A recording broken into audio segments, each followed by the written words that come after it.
Saviez-vous que les membres BNI qui réalisent régulièrement des tête-à-tête génèrent en moyenne 3 fois plus de recommandations que les autres? Le tête-à-tête n'est pas juste un moment d'échange. C'est un véritable accélérateur de business. Mais encore faut-il l'exploiter efficacement.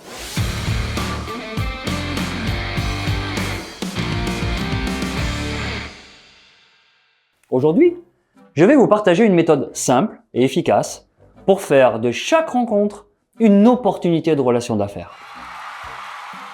Trop souvent, les tête-à-tête sont perçus comme de simples conversations informelles. Pourtant, bien structurés, ils deviennent des outils puissants pour comprendre les besoins de vos partenaires, créer de la confiance et générer des mises en relation. La préparation, c'est la clé d'un tête-à-tête efficace. Un tête-à-tête efficace commence avant même la rencontre. Voici 3 éléments indispensables pour bien vous préparer. Premièrement, analysez le profil de votre interlocuteur. Prenez le temps de consulter son activité, son site internet, éventuellement ses réseaux sociaux, ses concurrents. L'objectif est d'identifier comment vous pouvez lui apporter de la valeur. Deuxièmement, définissez votre objectif. Voulez-vous obtenir des recommandations? Mieux comprendre son business? Trouver des synergies? Un objectif clair va orienter plus facilement la discussion et ainsi éviter des échanges trop vagues. Troisièmement, apportez des informations concrètes, précises. Préparez des exemples de clients idéaux que vous aimeriez rencontrer, des cas concrets où votre expertise a déjà fait la différence. L'objectif est de pouvoir exprimer une demande de mise en relation claire et facilement interprétable par votre interlocuteur. Pendant la rencontre, adoptez une stratégie gagnant-gagnant. Un bon tête-à-tête repose sur un équilibre. Donnez avant de recevoir. Voici la meilleure façon de structurer votre discussion. Comprendre et écouter.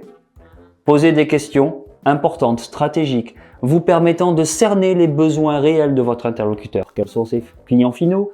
Quels défis rencontre-t-il actuellement dans son activité? Deuxièmement, partagez vos besoins, vos propres besoins. Expliquez clairement votre activité. Comment votre partenaire en face peut-il vous recommander? Soyez précis et structurez votre message en 3 points très clairs. Qui vous êtes, vos clients idéaux et votre demande spécifique. Toujours la même. Troisièmement, identifiez des opportunités communes. Notez les connexions potentielles que vous pouvez avoir et planifiez des actions concrètes à réaliser après la rencontre. Une mise en relation? Un partage de ressources? Un rendez-vous à organiser par exemple? Et enfin, concentrez-vous sur l'après, en capitalisant sur le tête-à-tête pour en maximiser les résultats. Un tête-à-tête efficace ne s'arrête pas à la fin de la rencontre. Envoyez un message de suivi, remerciez votre interlocuteur, récapitulez les actions que vous avez convenues ensemble. Une bonne communication après la rencontre va renforcer la relation de confiance et maintenir ainsi la dynamique de votre relation. Deuxièmement, réalisez les actions convenues le plus rapidement possible.